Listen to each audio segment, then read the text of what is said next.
Okay. What is that? Asian green sprouts. I'm gonna go back just so that you can see the front screen. It's like, Helps me it's out. like eating water. Okay. So we're kind of taking a step away from the periodic table. We're going to assume that we can kind of use the periodic table as a tool to be able to do quite a few things. We're not going to be, studying any more elements on the periodic table and things like that.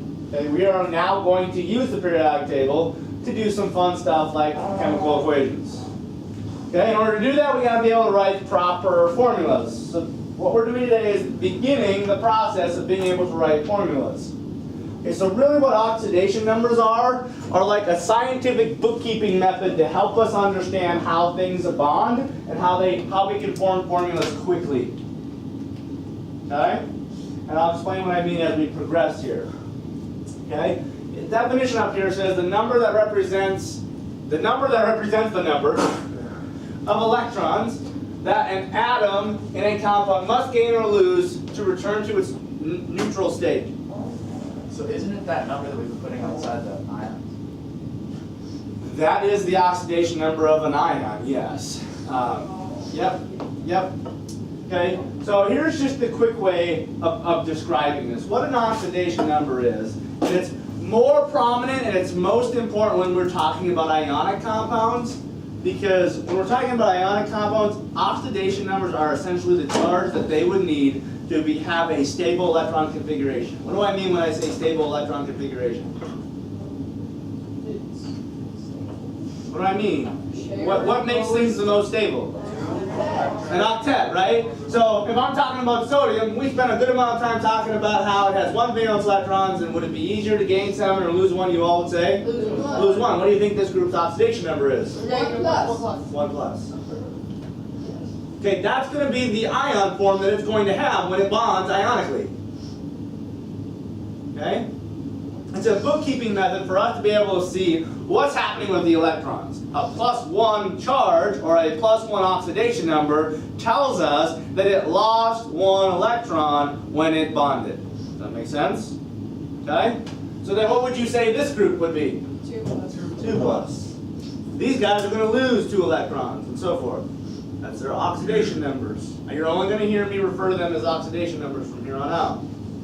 Okay? Transition metals are in a separate spot. We'll talk about them as we progress too. Okay, what do you think this group is? 3 3 plus. This is kind of the right in between. So this technically could be 4 plus or 4 minus, but those guys don't hardly ever are involved in ionic bonds anyways.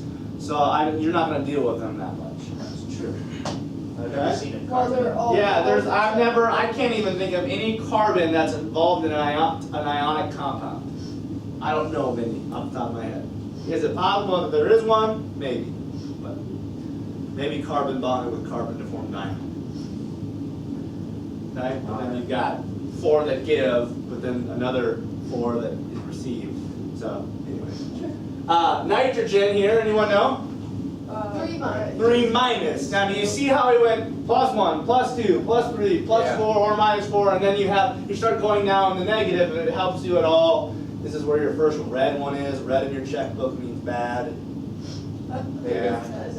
Yeah, red in your checkbook, that means you're in the negative, right? Okay, I don't know if that helps at all. But just think about it. This group needs how many electrons to be stable? 3, right? It has 5 valence electrons. It's not going to lose 5. It's probably going to gain 3. So gaining 3 electrons will give it what per charge? 3 minus. 3 minus, okay? How about the oxygen group then? 2 2 negatives. How about the halogens? 1 minus. And how about the noble gases? 0 minus. 0.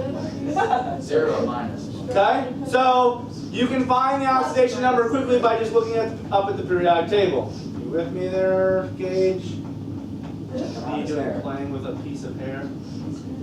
Boy, sometimes I wonder if you even like this class. I do. I listen to all of Okay? So this should make sense. Negative oxidation number means gain because you're gaining negative things. Positive oxidation number means loss because if you lose negative things in math, what does that mean? You add It's one. not positive. It's a positive. Basically, Never mind, I'll just keep everyone. You're talking about directional? Yeah, I know what you're saying. just means the opposite direction of where you're going. Alright, here's a few things that we have to know about oxidation numbers that are important. Okay, it says the oxidation number of an atom in its natural form is 0. Why would they say that? Yeah, right? All atoms are what? Neutral. Okay, oxidation numbers usually refer to what their charge is when they are in their bonded state. Does that make sense? If they're in their not bonded state, they have no oxidation number or oxidation number of 0 because they haven't done anything with their electrons. Okay, next. Says the oxidation number of a monatomic ion is equal to the charge. That's what I said. So if I'm talking about a magnesium 2+ charge, what's its oxidation number? 0. 2+. So, right, if I have an ion, the ion's charge is its oxidation number. Okay? Number 3 says the sum of the oxidation numbers of all atoms in the compounds must equal 0. Why does that make sense? Because it needs to be stable without any charge. Because most compounds are what? Neutral. Neutral. So let me show you an example. Now you say most, because they're Okay, what's the oxidation number of calcium? Plus. 2 plus. What's the oxidation number of chlorine? 1-. I have 2 chlorines. 0 oxidation number for the whole thing. Okay? And we're going to show you, what we're going to do here is the quick way of writing formulas versus what we did, was it last chapter? Yeah, where we actually showed how ionic compounds bond and giving and the taking and then what the charge is. That was the long way of doing it. Was it 2 chapters ago? Yeah, you're right. Last chapter was small. What about like CO3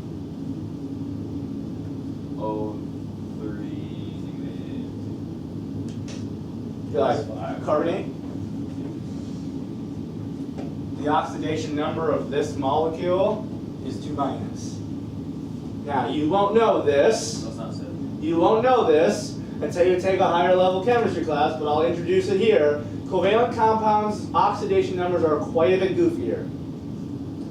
Okay? Covalent, when they bond covalently, we always assign the more electronegative element the correct oxidation number, or the usual oxidation number. What's the usual oxidation number of carbon? Or not carbon, oxygen. 2-. 2-. So this is 2-, so I have 3 of them, so that would account for -6. What would carbon have to be to give you an overall charge of 2-? Plus 4.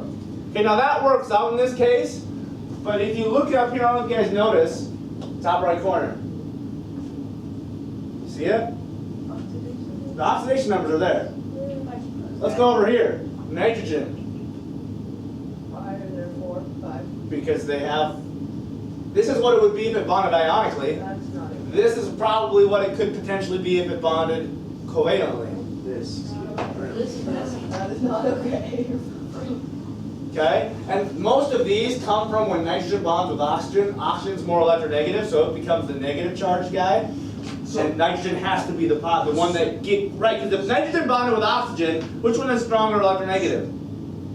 Which is more electronegative, nitrogen or oxygen? Oxygen. So you would have an unequal sharing of electrons, which means you're going to have a negative side would be on the oxygen, and the positive side would be the nitrogen. So why can xenon be +6? Because xenon doesn't follow the octet rule. And why can chrompus be +2? These guys bond. Just the spoiler alert. These guys That's bond. disgusting. So does rain. We bond them all the time in advanced chemistry. Just That's gross. okay? It says many groups regularly have the same oxidation numbers in compounds. What that's simply saying is all of group 1 typically has +1. There's only 3 that will be true. Yeah. So why are the others being considered no? Okay. It says determine the oxidation numbers for each element in the following compounds. Okay, so I'm going to go through this relatively quickly. It's not overly complicated. Could you look at the periodic table and figure them out? Yes. You absolutely could. Let me show you another way. Uncrisscross their subscripts. 2-, 1+. Does that agree? Does that agree with just looking at the periodic table? Yeah. Yeah, it does. Sodium is 1+, oxygen is 2-. You're hopefully going to see where we're getting to here. This one's difficult because you would think 1 and 1, well, it's actually 2 plus and 2 minus, but they reduce. Okay, so it doesn't always work, but it's good to know that in the back of your head. Calcium 2 plus? Yeah? Yeah. Sulfur 2 minus, based on location on the periodic table? Yes? Yeah. Okay? So what would aluminum be? 3 plus. 3 plus. Does that agree? Yeah. And Chlorine? 1 minus. Does that agree? Mm-hmm. Okay? This one actually is legit 1 and 1. Are you seeing the trend of where the positive guy usually goes and where the negative guy usually goes? When Why are you writing plus? Yeah, plus 1 minus? minus. It's plus 1 Alright. can you minus. like when can you simplify? When it's the same number, or When you can reduce, you do. well, like when would you reduce? Like when- Anytime you can. in Like ionic it's like when compounds. it's 2 plus 2 minus. Yeah, but could you do it like if it's 2 plus 4 minus? Yep, Is it like 1 it'd over be 2? 2, 1. Yep. Oh. Yep. Okay. Okay? Any questions on oxidation numbers here, being able to identify them? Now I showed you kind of another method by uncrisscrossing, and you're going to see where we're going with this. Okay, but the surest way is periodic table.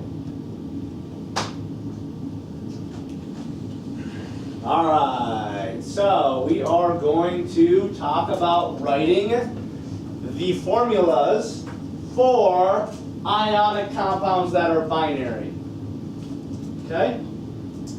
Here's how we do this. It says we write the cation first, which simply means that in the previous slide that I just had, what always came first of that group? It was always the positively charged one. Always going to be the positively charged one that comes first. Okay? So let's do sodium and oxygen here. Okay? Write the positive one first. Which one's the positive one? Sodium. Okay? Followed by the negative, which would be oxygen. Okay, we've done step 1. Step 2 says write the oxidation numbers above each symbol. Okay, what is sodium's oxidation number? 1. You with me, Tanner? Yep. Okay, what is oxygen's oxidation number? 2 minus. This way. I'm sorry, guys. 2 minus. Okay, this is where step 3 says crisscross down. If you took physical science with me, you should be it should be coming back to us. We take these oxidation numbers and we crisscross them down. So the 1 goes here, the 2 goes here. Now, you remove the charges from them when you do this. Okay? It says reduce subscripts if you can, and don't write 1s. Can I reduce any more than that? No. Is there a 1 there?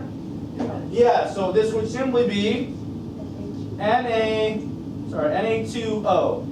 Notice I didn't write the 1. Notice I don't have the charges on them. This would be the correct formula for Na2O. Questions? Now, let me show you the long way of doing it that we did 2 chapters ago. Didn't we do this? We went, here's sodium, there's its electron, oxygen has this many, and we said, oh, I need how many sodiums? 2. And we went like this, and we showed all this stuff. We showed the charge, sodium is plus, your oxygen is 2 minus. You see how this way would be a lot more difficult? It would take a lot more time to realize, hey, I need 2 sodiums for every 1 oxygen versus simply doing this. Yeah? Quicker? A lot. A lot quicker. Let's do another one. Aluminum and chlorine. Okay, now you have to, guys, I'm not saying that, obviously it's really easy for me because I've done this a lot, but you have to familiarize yourselves with the rules. But once you get familiarized with the rules, this is really quite simple. Okay? Morgan, help me out, beginning, starting with step 1. What would I do? Okay, which one's the cation? You know? What was that? Chlorine's the positive one?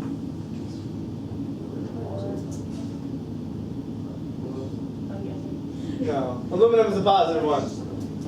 +1, +2, +3, Plus or minus 4, minus 3, minus 2, minus 1. Chlorine is your negative one, and aluminum is your positive one. So we'll start with aluminum. Now you're going to find they're always going to give you the positive one first and the negative one second. That's just typically how they're going to do it. So I'm just writing the symbols there. I'm not putting any numbers there, but the most common mistake is all kids do is say, oh, it's this. And especially when we do writing formulas for equations. People start writing equations and they will forget the rules that we talked about when writing formulas. That is not right. But when we start plugging them and doing chemical equations, this is what kids do. They forget the rules that we've been practicing for a very long time, and we will practice these for a very long time. Okay? I was hoping you would do that. I got them good too. I'm Dang sorry. it. That was a good one. I hit you right in the face. Are you okay? I was paying attention. Yeah, you are. I did that one in my head. I was trying to. Okay, so next would be write oxidation numbers. Tyler, what's the oxidation number of aluminum? 3 plus. I'm just going to put it above it. That's where I want you to put it. Okay? Natalie Benitez, chlorine, what is it?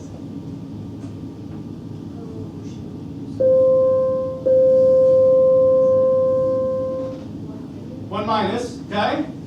Then you take and you crisscross them down. When you do it, you do not write the ones. 3 comes down here, 1 comes down here, but you don't write it. This is the correct formula for that particular guy. Let's see So here. if it were like AL3, CL3, then it just be AL. Yep. Let me give you one more here. And let me show you this guy, because this is one where you're going to have that situation. Okay? Calcium is your positive guy. Oxygen is your negative guy. So calcium would be Ca. Oxygen is O. Just quickly, Tanner, can you tell me calcium's oxidation number? Do you know it?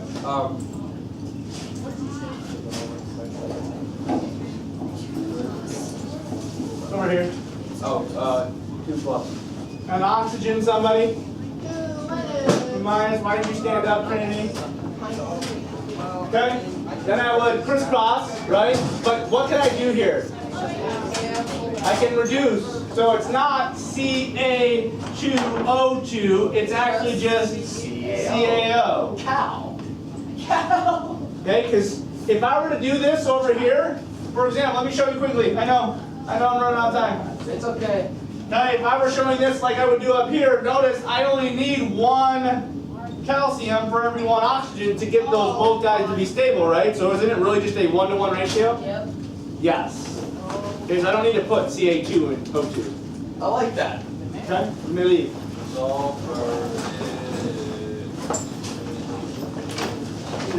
Subliminal message.